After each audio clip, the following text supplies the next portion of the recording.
Mara ta' 46 sena tinsab fl-ITU tissielet għal ħajjita wara l-ħabta kera li seħħet is-sibt fis-6 ta' filgħaxija f'Ħalfar biswit l-speed kamera li hemm f'din iż-żona. Fl-inċident kienu involuti kebu karozza li baqgħu deħlin xulxin ħedon b'5 persuni spiċċaw rikoverati l-isptar, waħda minnhom feriti serji.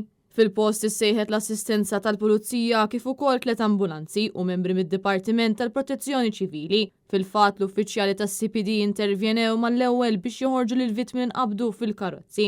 L-operazzjoni kienet issir taħt xita kontinwa u partijiet mill-vetturi kellhom jitqattaw minħabba l-ħsarat estensivi li ġarbu l-vetturi kaġun tal-ħabta. Il-keb kienet tal-għamla Renault misjuqa minn raġel barrani ta' 40 sena residenti San Pawl il-Baħar.